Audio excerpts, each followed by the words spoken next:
Vamos lá, galera, dar continuidade ao nosso estudo referente às aulas 17 e 18, porém com foco hoje nos invertebrados mais complexos. Grupo este que é formado pelos artrópodes, pelos moluscos e pelos equinodermos. São invertebrados mais complexos porque apresentaram ao longo da evolução estruturas que possibilitaram com que esses caras conquistassem o ambiente em que vivem. Comecemos então a nossa aula de hoje estudando os artrópodes. Artrópodes, que vem do grego artron, que significa articulação, e podos, que significa pés. Esses caras então são animais que apresentam patas ou pés articuladas. Eles representam o maior e mais abundante e mais diverso grupo de animais que existem em nosso planeta. Com formas e tamanhos variados, são encontrados em praticamente todos os ambientes, quer seja terrestre ou aquático. O filo dos artrópodes contém mais de 1 milhão de espécies catalogadas, incluindo representantes muito conhecidos nossos, como por exemplo os insetos, os aracnídeos e os crustáceos. Porém, ele também abrange outros menos populares ou conhecidos, como os límulos, os quilópodes e os diplópodes. O corpo dos artrópodes ele é revestido por um exoesqueleto quitinoso.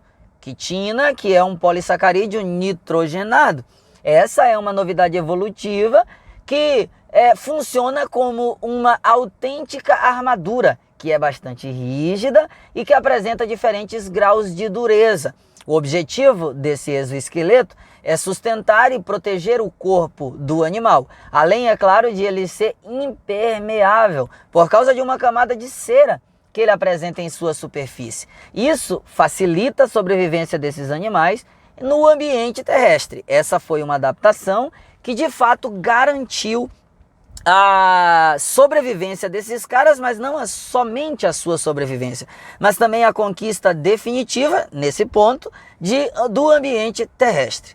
O esqueleto ele funciona como uma faca de dois gumes. Ao mesmo tempo que esse exoesqueleto protege o corpo do animal, ele também limita o seu crescimento, que só vai ocorrer periodicamente na muda ou na equídice, tá certo? O artrópode ele vai se desfazer do exoesqueleto antigo, conforme tu vê na imagem aí, essa cigarra o fazendo, ficando temporariamente mais vulnerável ao ataque de predadores, por apresentar, nesse caso, uma nova armadura que vai estar em processo de endurecimento.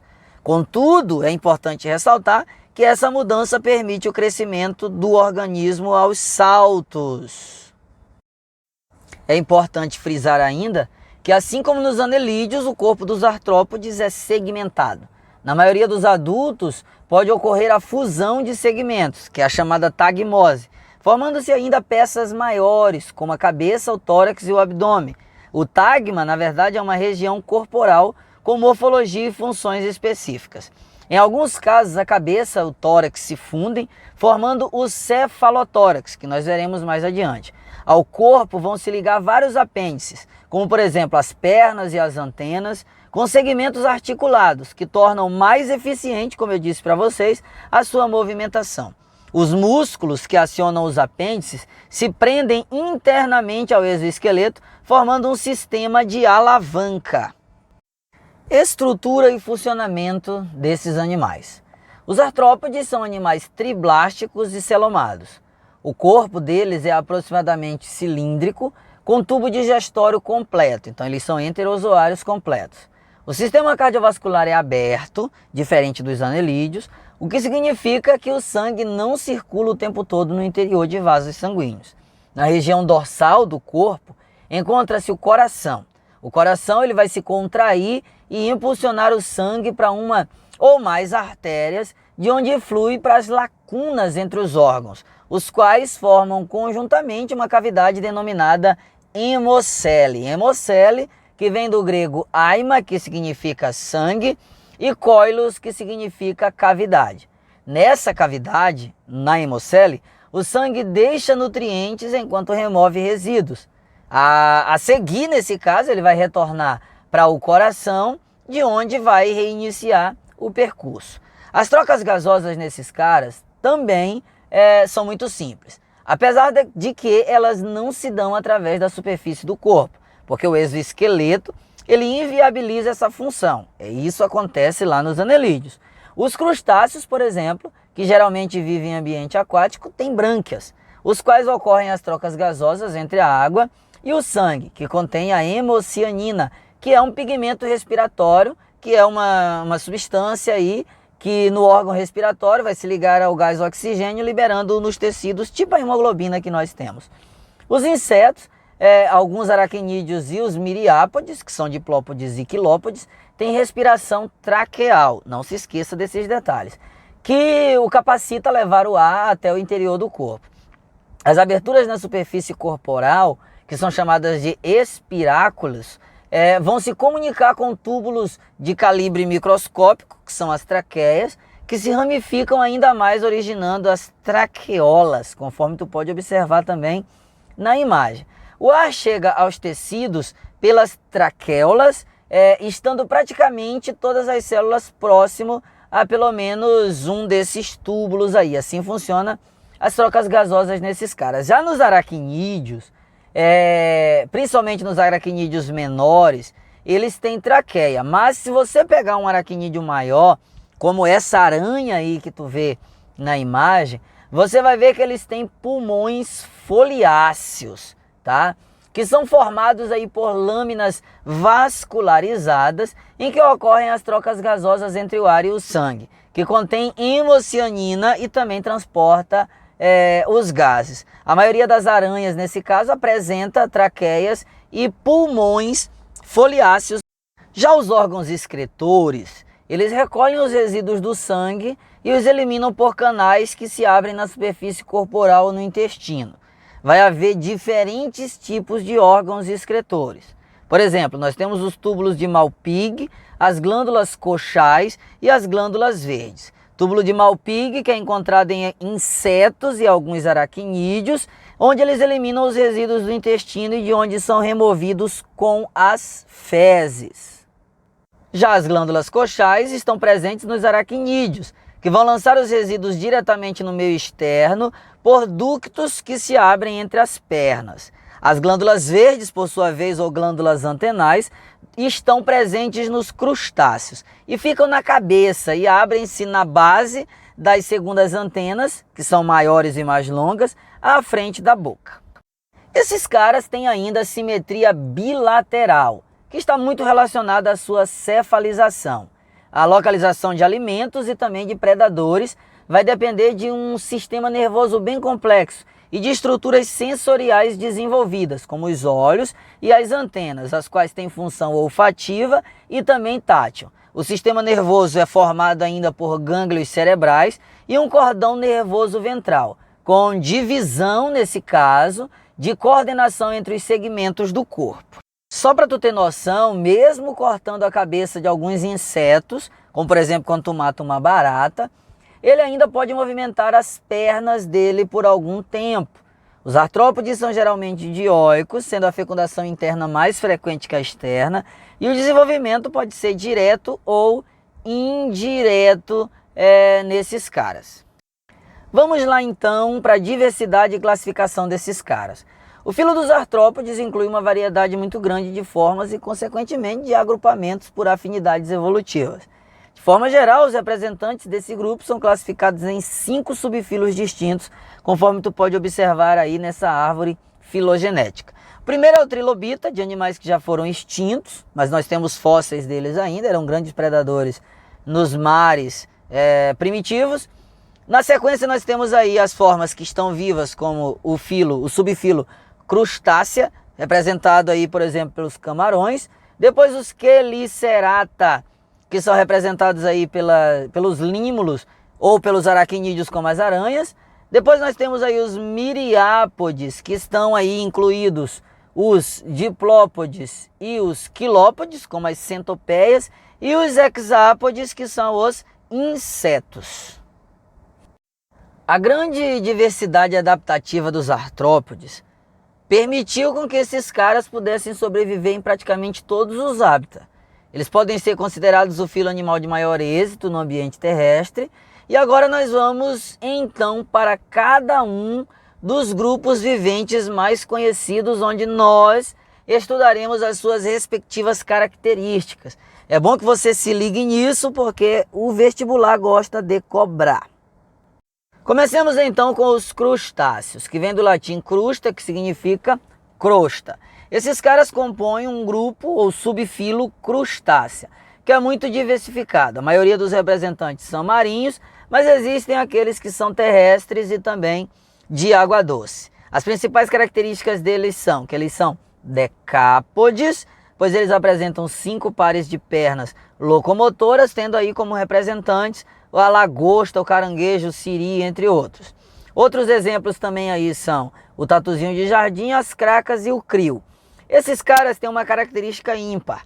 Somente eles, dentro do grupo dos artrópodes, apresentam 2 pares de antenas. Eles são os únicos a terem essa característica. E o corpo deles é dividido em 2 tagmas, o cefalotórax e o abdômen.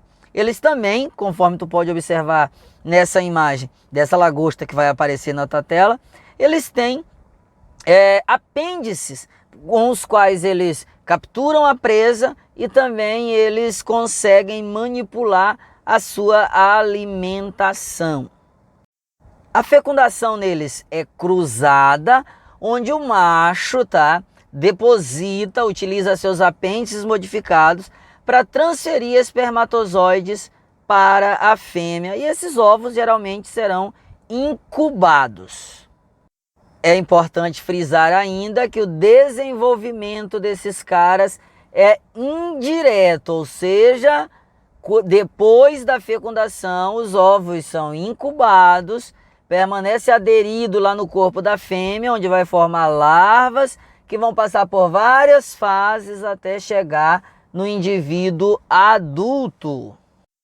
Vamos lá então para os aracnídeos. Os principais representantes desse grupo são os escorpiões, as aranhas e os ácaros. E a sua principal característica é que eles apresentam 4 pares de pernas e também não têm antenas. Alguns representantes desse grupo podem inocular peçonha através de uma estrutura chamada quelícera. Quelícera que também é utilizada para segurar e triturar as presas. O corpo das aranhas também vai ser dividido em cefalotórax e abdômen. Parte da digestão também das aranhas é extracorpórea, ou seja, ela inocula a peçonha no corpo da presa. Essa peçonha apresenta enzimas digestivas que irão digerir o conteúdo do organismo do animal. Depois ela vai lá e aproveita, ela suga esse líquido que foi produzido a partir da digestão das suas respectivas enzimas. Muitos aracnídeos, como por exemplo os escorpiões, as quelíceras não inoculam veneno, como no caso da aranha que tu está observando aí. A inoculação de veneno é dada nos escorpiões, por exemplo, pelo aguilhão. Insetos. Esse é o grupo mais diversificado de todos. Inseto, que vem do latim molestador, que significa causador de moléstia, de doenças. São os animais que mais matam no planeta. Já foram descritas aí aproximadamente 1,1 milhão de espécies de insetos, mas é claro que acredita-se que esse número pode ser até 10 vezes maior, o que os credencia como o grupo mais diversificado dentre os animais. O inseto ele tem 3 tagmas. Ele tem cabeça, tórax e abdômen, 6 pares de patas, além, é claro, de na cabeça estarem a boca, com certos apêndices que são adaptados ao tipo de alimento que o animal come, e também estruturas sensoriais, como um par de olhos compostos, que não tem pedúnculo, e um par de antenas, tá certo? De função olfativa e tátil. E alguns desses caras também têm asas, mas alguns representantes como o piolho não apresentam asas. A fecundação desses caras é interna, mas as fêmeas vão depositar os ovos no ambiente. Em relação ao seu desenvolvimento, Os insetos classificam-se em dois tipos, ou eles são ametábolos ou eles são metábolos. Aqueles que são ametábolos são os que não passam por metamorfose, entre os quais a gente pode destacar aí a traça dos livros. Já os metábolos, pode observar na imagem, são aqueles que sofrem metamorfose, passam por profundas mudanças de forma desde o zigoto até o adulto, tendo aí fase intermediária de vida livre. Esses caras são divididos em dois grupos ainda, os metábolos. Ou ele é hemimetábolo, que tem metamorfose incompleta, ou ele é holometábolo, de metamorfose completa. Um exemplo de hemimetábolo são os gafanhotos e de holometábolo a mosca doméstica. Perceba que o gafanhoto ele tem a fase aí de ninfa, tá? E depois ele se transforma em adulto. Já a mosca não. Ela tem a fase larva, pulpa e adulto. Vamos lá agora para os quilópodes. As centopeias e as lacraias são os representantes dessa classe dos artrópodes. Eles apresentam o corpo dividido em cabeça e tronco, um par de antenas e um par de pernas em cada segmento de tronco, com exceção do primeiro segmento após a cabeça e dos dois últimos. Esses caras são carnívoros, predadores de minhocas e de outros insetos terrestres encontrados principalmente em locais úmidos, como debaixo de pedras e troncos de árvores.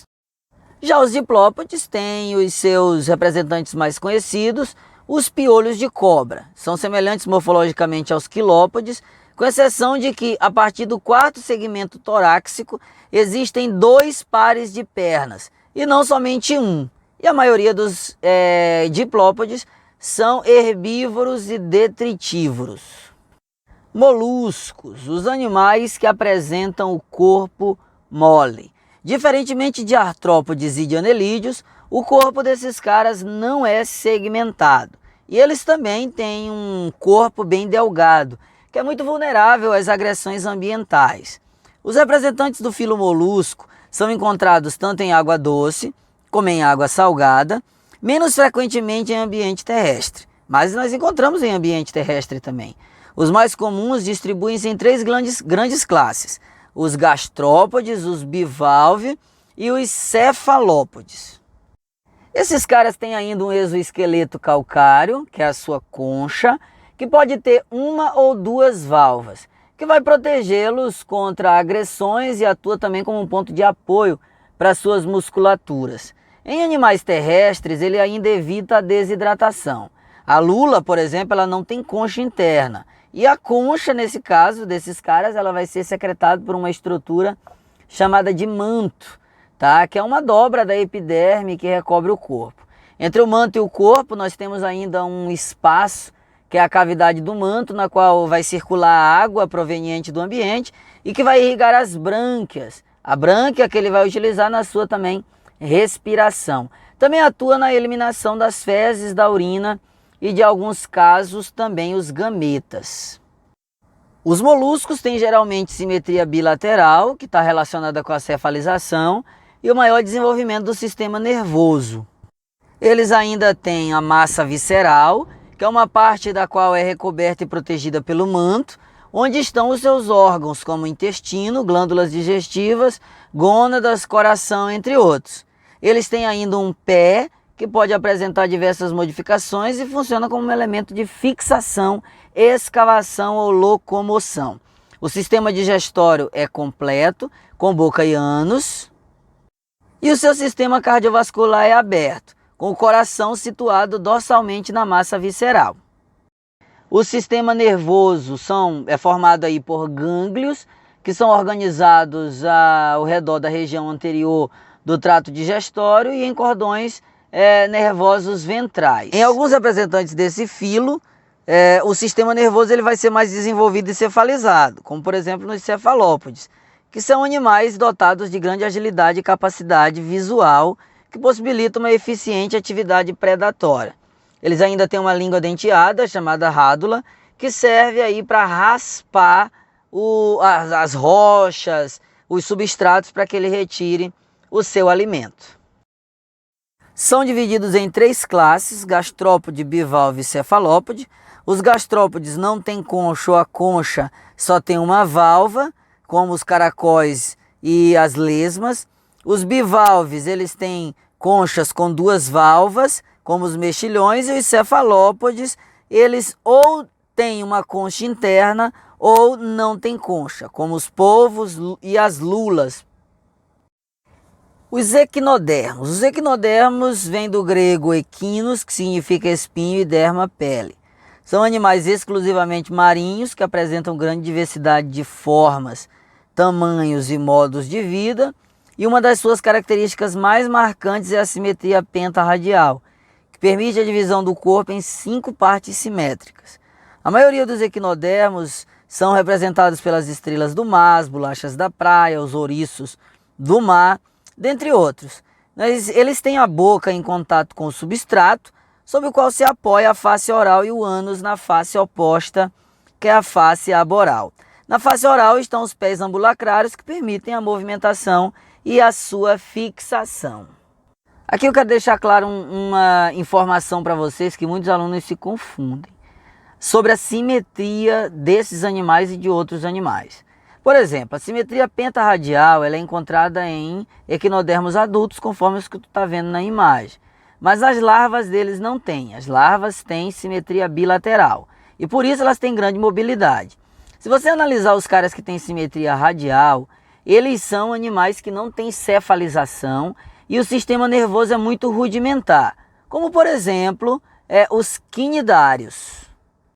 Outra característica importante dos equinodermos é que eles apresentam o sistema digestório completo e eles não têm órgãos excretores.